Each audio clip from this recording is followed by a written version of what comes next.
Praise the lord. ఈ రాత్రికాల ప్రార్థన సమయంలో మనమందరం కూడా దేవుని వాక్యంను ధ్యానించుకోవడానికి దేవుడు మనకి ఇచ్చిన కృపను బట్టి దేవునికి వందనం చెల్లిద్దాం. దేవుడు అనుదినము అనుక్షణం మనకు తోడుగా ఉంటున్నాడు. ఆయన మనల్ని ఎంతగా నడిపిస్తున్నాడు. ఈ దినమంతా కూడా మనల్ని క్షేమంగా కాపాడాడు కదా. మన ప్రయాణాలలో, మన రాకపోకలలో పిల్లలను, పెద్దలను అందరినీ కూడా మనల్ని మన పని స్థలంలో నుండి పిల్లలను వాళ్ళ స్కూళ్ళ నుంచి, కాలేజెస్ నుంచి క్షేమంగా ఇంటికి చేర్చినందుకు దేవాది దేవునికి వందనములు. మరి రాత్రి కాలంలో మనమంతా కూడా కుటుంబంతో కలిసి సంతోషంగా కొద్దిసేపు గడపడానికి, అనేకమైన విషయాలను పంచుకోవడానికి, అదేవిధంగా మనము దేవుణ్ణి ప్రార్థించడానికి, ధ్యానించుకోవడానికి ఇదంతా కూడా ఒక గొప్ప సమయం. ఇదొక ధన్యత. దేవుడు మనకిచ్చిన గొప్ప ధన్యతను బట్టి దేవునికి వందనం చెల్లిద్దాం. ఈ దినము వాక్య ధ్యానం నిమిత్తము దేవుడిచ్చినటువంటి మాట, తూర్పు నుండి అయినను, పడమటి నుండి అయినను, అరణ్యం నుండి అయినను హెచ్చు కలుగదు. దేవుడే తీర్పు తీర్చువాడు. ఆయన ఒకరిని తగ్గించును, ఒకరిని హెచ్చించును. ఈ మాటలు కీర్తనల గ్రంథము 75వ కీర్తన 6-7 వచనంలో. నిన్నటి దినాన మనం ధ్యానించుకున్నాం. ఏమనంటే, దేవుడు మాత్రమే న్యాయం తీర్చువాడు. ఆయన యుక్తకాలంలో కనిపెడుతూ ఉన్నాడు. ఆయన న్యాయంను బట్టి తీర్పు తీరుస్తాడు. అందరూ కూడా ఆయన ఎదుట తీర్పుకు మనం నిలబడవలసిందే. మరి ఈ దినము మనకు దేవుడిస్తున్నటువంటి మాట ఏంటంటే, తూర్పు నుండి అయినా కూడా, పడమటి నుండి అయినా కూడా, అరణ్యం నుండి అయినా కూడా హెచ్చు కలగదు. అంటే మనకేమీ ఎక్కువ కాదు, మనకేమీ గొప్ప లభించదు. మనకు అంటే ఈ భౌగోళిక పరిస్థితులను బట్టి మనకేమీ గొప్పతనం రాదు. నువ్వు అక్కడున్నావు, నువ్వు అమెరికాలో ఉన్నావు, లేకపోతే నువ్వు ఇంకా ఆస్ట్రేలియాలో ఉన్నావనో, లేకపోతే లండన్లో ఉన్నావనో, లేకపోతే ఇండియాలో ఉన్నావనో నీకేమైనా గొప్పతనం వస్తుందా అంటే అదేం లేదు. అందరూ ఒకటే, ప్రజలందరూ ఒకటే, ఎక్కడున్నా ఏ భౌగోళిక పరిస్థితులలో ఉన్నవారైనా ఒకటే. అందరికీ ఒకటే రకమైనటువంటి వారి యొక్క క్రియలను బట్టే వారికి ఫలం ఉంటుంది. అంటే క్రియలంటే ముఖ్యంగా దేవుని పట్ల విశ్వాసము. ఎవరైతే దేవుని పట్ల విశ్వాసం కలిగి ఉంటారో వారు నీతిమంతులుగా తీర్పు తీర్చబడతారు. కేవలం ప్రభువైన యేసుక్రీస్తును అంగీకరించి ఆయనను మాత్రమే విశ్వసించిన వారికి దేవుడు వారి పట్ల వారిని నీతిమంతులుగా తీర్చి వారికి న్యాయం తీరుస్తాడు. మరి మన జీవితాలు ఎలా ఉన్నాయో మనము గుర్తుంచుకోవాలి. మనము ఎక్కడి నుంచి కూడా, అంటే నువ్వు ఎక్కడో ఈస్ట్ నుంచి వచ్చావు, తూర్పు నుంచి వచ్చావు, లేకపోతే పడమటి నుంచి వచ్చావు, లేకపోతే ఉత్తరము, దక్షిణము, ఇట్లా ఎక్కడెక్కడ నుంచో వచ్చావని మనము భౌగోళిక పరిస్థితులను గురించి ఆలోచించాల్సిన అవసరం లేదు.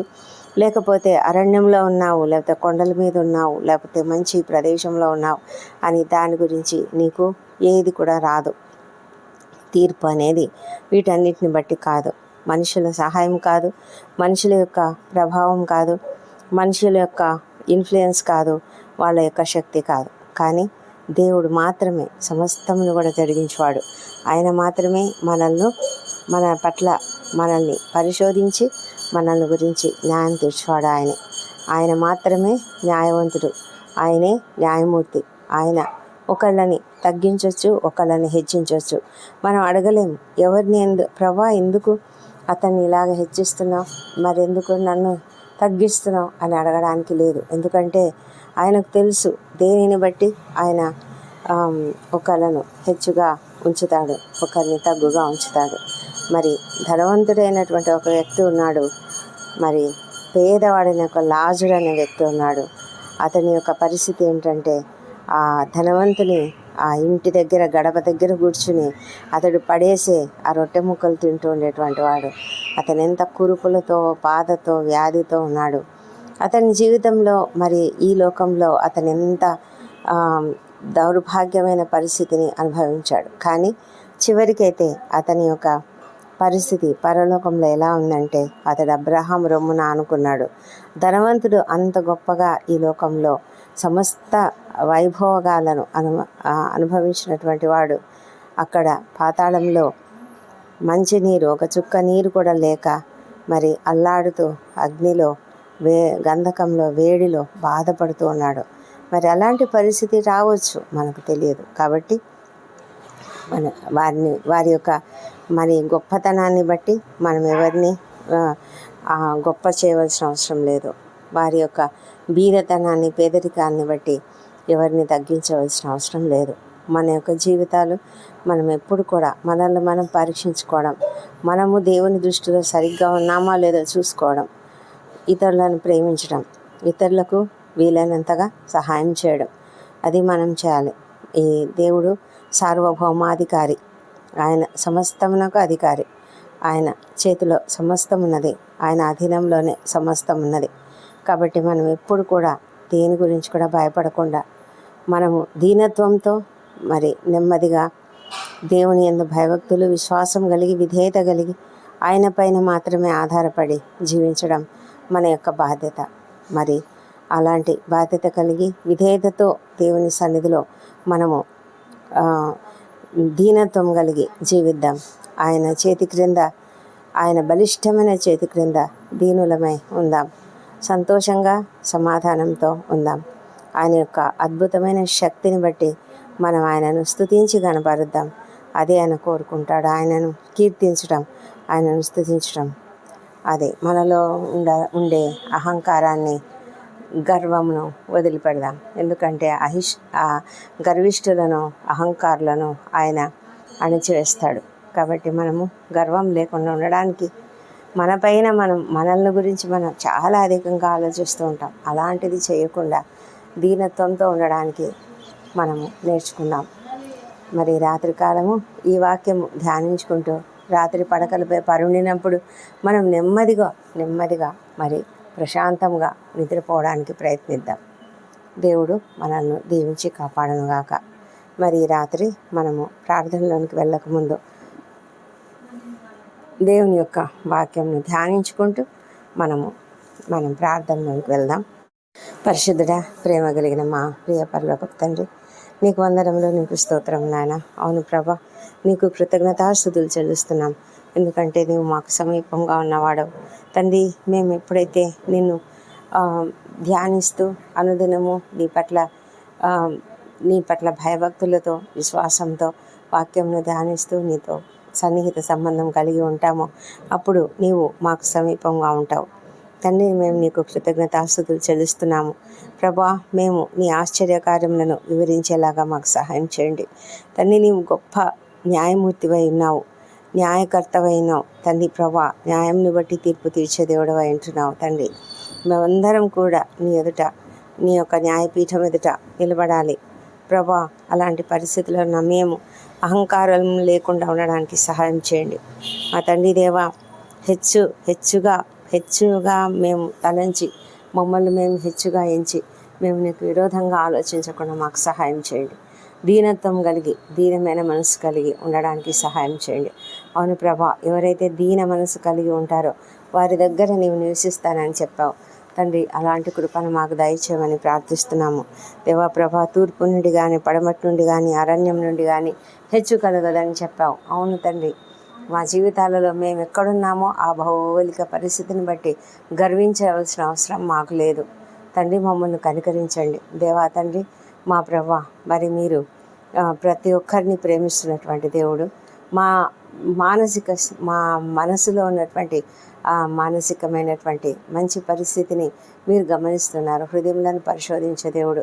మా హృదయంలో హెచ్చు ఉన్నదా, మా హృదయంలోనైనా అహంకారం ఉన్నదా, గర్వం ఉన్నదా, అది చూస్తున్నారు ప్రభా తండ్రి. మీరు తీర్పు తీర్చే దేవుడు తండ్రి. మీరు ఎవరిని తగ్గిస్తారో, ఎవరిని హెచ్చిస్తారో మాకు తెలియదు, కానీ ప్రభా మీరు హృదయంను మాత్రమే చూస్తారు. మనుషుల పై రూపంను చూడరు, ఏ భౌగోళిక స్థితిని చూడరు తండ్రి. అందుని బట్టి మేము నీకు ఎంతగానో కృతజ్ఞతాస్తుతులు చెల్లిస్తున్నాం.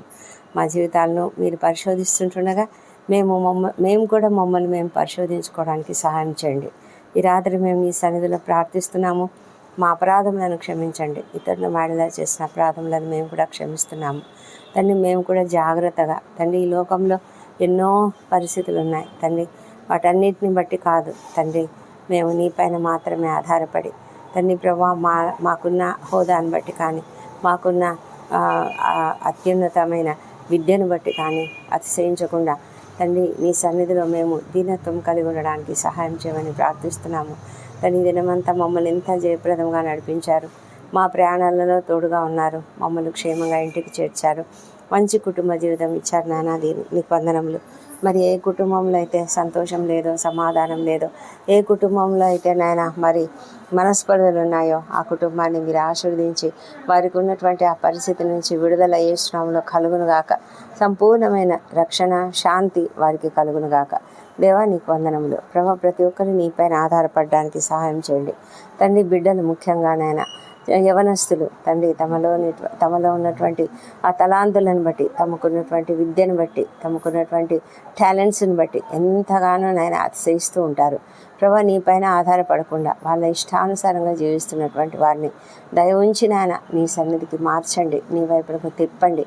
దేవా ఎవరెవరైతే ఇంకా నిన్ను అంగీకరించకుండా, నిన్ను ఒప్పుకోకుండా ప్రభా ఎంతోమంది ప్రభా మరి చాలా గర్వంతో ప్రభా మరి లాజిక్లు మాట్లాడే వాళ్ళు అనేక మంది ఉన్నారు నాయన. నిన్ను అంగీకరించని స్థితిలో ఉన్న వారు అనేకులు ఉన్నారు. వారి హృదయాలను తెరవండి, వారి మనోనేత్రాలను తెరవండి. సిలువ విలువను తెలుసుకునేలాగా కృప చూపించమని వేడుకొంచున్నాం నాయన. మా ప్రభా నాయన వ్యసనాలకు గురైనటువంటి బిడ్డలను దీవించి వారిలో నుంచి ఆ వ్యసనంలో నుంచి ఏ శ్రమంలో విడుదల వారికి కలుగును గాక తండ్రి. దేవా ప్రభా నువ్వు సమస్తం చేయగలవు, నీ పైన ఆధారపడితే చాలు ప్రభా, మీరు సమస్తం చేస్తారు. మేము చేసుకోగలము అన్న గర్వం నుంచి ప్రతి ఒక్కరికి విడుదల దయచేయమని ప్రార్థిస్తున్నాం ప్రభా. దేవా తండ్రి మరి ఈ రాత్రి కాలం ఎంతమంది అయితేనైనా అనారోగ్యంతో ఉన్నారో వాళ్ళని అందరినీ మీరు స్వస్థపరచమని వేడుకొంచున్నాం. ముఖ్యంగా ఆకస్మికంగా ప్రమాదములకు గురైన వారు, అనారోగ్యములకు గురైన వారిని దీవించి నాయన వారికి త్వరగా ట్రీట్మెంట్ అనుగ్రహించి త్వరగా వారు గృహాలకు చేరినట్లుగా సహాయం చేయండి నాయన. మా తండ్రి దేవా వారికి మంచి ట్రీట్మెంట్ అనుగ్రహించండి దేవా, స్వస్థత శీఘ్రంగా అనుగ్రహించండి. హాస్పిటల్స్లో ఉన్నటువంటి వాళ్ళని దీవించి వారికి స్వస్థత అనుగ్రహించండి. వారి కుటుంబాలకు మీరు ఆదరణ అనుగ్రహించండి, వారి కుటుంబాలకు మీరు నెమ్మది అనుగ్రహించండి. ఆర్థిక ఇబ్బందుల నుంచి నాయన తప్పించండి నాయన. ముఖ్యంగా ప్రభా మరి హాస్పిటల్లో ఉంటే నాయన ఎన్ని ఖర్చులు, ఎన్ని ఇబ్బందులు ప్రభా, ఎంత సమయం కావాలి, ఎంతమంది కావాలి నాయన వాళ్ళని చూసుకోవడానికి తండ్రి ప్రభా. ఈ పరిస్థితులన్నింటిలో కూడా నాయన మీరు కృప చూపించి ఆ కుటుంబానికి మీరు కావాల్సిన సహాయం అనుగ్రహించమని ప్రార్థిస్తున్నాం. ఈ దినము ఎవరెవరైతే నూతనంగా మరి కొత్త ఉద్యోగాలు పొందుకున్నారో వారందరిని బట్టి నీకు స్తోత్రములు. ఎంతమంది అయితే ప్రభా మరి వివాహాలు కుదిరాయో వాళ్ళని బట్టి నీకు స్తోత్రములు. మా తండ్రి ప్రయత్నాలు జరుగుతున్నటువంటి వారికి తప్పకుండా సక్సెస్ అనుగ్రహించండి దేవా ప్రభా. మరి తండ్రి సంతానం కొరకు ఎదురు చూసిన బిడ్డలను దీవించండి, వారిని దర్శించి వారికి తప్పకుండా మంచి సంతానం అనుగ్రహించమని, సంతాన దీవెనను అనుగ్రహించమని ప్రార్థిస్తున్నాము. మా దేవా ప్రభా బిజినెస్లో లాస్ వచ్చిందని ఎవరైనా కృంగిన పరిస్థితుల్లో ఉంటే లేవనెత్తండి ప్రభా, వారికి తగిన సహాయం అనుగ్రహించి వారు దానిలో నుంచి పరిస్థితిని అధిగమించడానికి కృప దయచేయమని వేడుకొంచున్నాం. మా ప్రభా ఎంతోమందినైనా మరి ఆర్థిక ఇబ్బందులతో, అనారోగ్య పరిస్థితులతో ప్రభానైనా అప్పుల బాధతో, ఇబ్బందులతో ఉన్నారు ప్రభా. వారందరినీ లేవనెత్తి వారికి తగిన సహాయం అనుగ్రహించమని ప్రార్థిస్తున్నాము. దేవాది దేవ ఒంటరి తల్లులను, ఒంటరి మహిళలను దీవించండి ప్రభా, వారికి తగిన సహాయం అనుగ్రహించండి దేవా తండ్రి. మరి నిరుద్యోగులకు ఉద్యోగములు దయచేయమని ప్రార్థిస్తున్నాము. మా ప్రభా తండ్రి వారి ప్రయత్నంలో సఫలం చేయమని, వారి ఎదుట అనేక మార్గములు తెరవమని ప్రార్థిస్తున్నాం నాయన. మా తండ్రి వృద్ధులు, చిన్నారులను దీవించండి. ఎంతమంది అయితే అనాథలుగా ఉన్నారో, దిక్కులేని పరిస్థితులలో ఉన్నారో ప్రభా, లాంటి వారికి అందరికీ ఆదరణ మీరు దయచేసి ఆధారం దయచేయమని ప్రార్థిస్తున్నాం తండ్రి. దేవా ప్రభా రాత్రి వేళ డ్యూటీలు చేస్తున్నటువంటి డాక్టర్లను, నర్సులను, ఇతర సిబ్బందిని దీవించండి ప్రభానైనా. వారికి నాయన మీ కాపుదల అనుగ్రహించి ఓపికను, సహనమును అనుగ్రహించమని ప్రార్థిస్తున్నాం తండ్రి. ప్రభా వారి సేవ ఎంతో ఉన్నతమైనది నాయన. మా ప్రభా అలాంటి సేవను చేస్తున్నటువంటి వారిని ప్రభా మీరు ఎంతగానో కాపాడుతున్నందుకే నీకు వందనములు. సైనికులను దీవించండి. మా దేశంకు కాపుదలగా ఉన్న ప్రతి ఒక్కరిని దీవించి నాయన. మరి ప్రభా వారి యొక్క అద్భుతమైన కాపుదలకే నీకు వందనములు తండ్రి. అయినను నీవు వారికి కాపుదలగా ఉంటున్నందుకే నీకు వందనాలు. మా తండ్రి దేవా ప్రతి ఒక్కరిని దీవించి నడిపించమని ప్రార్థిస్తున్నాము తండ్రి. రాత్రి వేళల్లో ప్రయాణాలు చేస్తున్న ప్రతి ఒక్కరిని దీవించి క్షేమంగా వారి గమ్యస్థానం చేర్చండి నాయన. మా ప్రభా తండ్రి మరి వారి వాహనాలపై నీ రక్తం ప్రోక్షిస్తున్నాం దేవా. మరి డ్రైవింగ్ చేస్తున్న వ్యక్తిని నీ చేతుల్లోకి తీసుకొని ప్రభా మరి అప్రమత్తతతో ఉండడానికి సహాయం చేయమని వేడుకొంచున్నాం నాయన. మా తండ్రి దేవ, ఈ రాత్రి మేము నిద్రించబోతున్నాము. మరి మా రేపటి దినాన మేము చేయవలసిన పనులన్నీ నీ చేతులకు అప్పగిస్తున్నాం. ప్రతి పని కూడా జయప్రదంగా చేయడానికి మీరే మాకు కావాల్సిన సహాయం చేయండి. ఈ దినం తండ్రి, మా తలంపుల ద్వారా, మాటల ద్వారా, క్రియల ద్వారా ఏమైనా తప్పిదములు చేసినామో మమ్మల్ని మేము పరీక్షించుకొని నీ సన్నిధిలోనైనా క్షమాపణ వేడుకుంటున్నాం. నాయన, మమ్మల్ని క్షమించమని ప్రార్థిస్తున్నాము. రాత్రి నిద్రిస్తున్నప్పుడు ఏ ఒక్కరిపైన కూడా పగ, ప్రతీకారం అలాంటివి లేకుండా నాయన ప్రశాంతమైన చిత్తంతో మేము శుద్ధిగా జీవించడానికి, నిద్రించడానికి సహాయం చేయండి. తండ్రి, రాత్రి అంతా కూడా మాకు మంచి నిద్రను అనుగ్రహించండి. నిద్రలేమితో ఎవరైతే బాధపడుతున్నారో వారికి అందరికీ నాయన మంచి నిద్రను అనుగ్రహించండి. ముఖ్యంగా ప్రభా, ఎంత ఒత్తిడులు ఉన్నాయో, ఎంత ఆందోళన ఉన్నదో వాళ్ళందరినీ ప్రభా కనికరించమని ప్రార్థిస్తున్నాం. నాయన ప్రభా, సహాయం చేసి మరి వారు నీ యందు భయభక్తులతో నీ యొక్క వాక్యమును ధ్యానించుకొని నీ యొక్క వాక్యమును మనసులో ఉంచుకొని సంతోషంగా మరి నెమ్మదిగా పడుకొని నిద్రించడానికి సహాయం చేయడం, మంచి నిద్రను వారికి అనుగ్రహించమని ప్రార్థిస్తున్నాం. తండ్రి ప్రభానైనా మాకందరికీ నైనా రాత్రి వేళ కలుగు ఏ భయంలో కూడా మేము భయపడము. ఏ తెగులు మా గుడారమును సమీపించదు నాయన. అందును బట్టి నీకు స్తోత్రంలో. నీ దూతలు మాకు కాపుదలుగా ఉన్నందుకు నీకు వందనములు. కునుకక నిద్రపోక మమ్మల్ని కాపాడుతున్న దేవా నీకే స్తోత్రములు తండ్రి. మరి ఆత్మీయులను కోల్పోయి దుఃఖంలో ఉన్న ప్రతి బిడ్డను కూడా ఆదరించిన ప్రభా వారికి మరి ప్రశాంతమైన నిద్రను అనుగ్రహించమని ప్రార్థిస్తున్నాం. తండ్రి, నెమ్మదితో ఉండడానికి సహాయం చేయమని ప్రార్థిస్తున్నాం. మా తండ్రి దేవా, మరి ఈ రాత్రి మేము నిద్రిస్తుండగా మా ప్రాణంను, శరీరం, ఆత్మని నీ చేతులకు అప్పగించుకుంటున్నాము. తండ్రి, మమ్మల్ని మీరే మీ కాపుదల్లో ఉంచుకొని తండ్రి మంచి నిద్రను అనుగ్రహించండి, ప్రొటెక్షన్ అనుగ్రహించండి. ప్రభా, మరి నెమ్మదిగా పడుకోవడానికి సహాయం చేయండి. దుష్ట స్వప్నాలు, దొంగ భయాలు లేకుండా కాపాడి, విషపురు కాట్ల నుంచి భయం లేకుండా కాపాడి మరి తండ్రి మంచి నిద్రతో, రెస్ట్తో ఉదయకాలంలో సజీవంగా, ఆరోగ్యంగా లేచి నేను స్తుతించి ఆ తర్వాత మా పనులకు మేము వెళ్ళడానికి కృప దయచేయమని మా ప్రభువును, మా ప్రియరక్షకుడు నాయన యేసుక్రీస్తు అత్యంత శక్తిగల ఉన్నతమైన నామంలో అడిగి పొంది ఉన్నామని నమ్ముతూ నీకు స్తోత్రం చెల్లిస్తున్నాం తండ్రి. Amen, amen.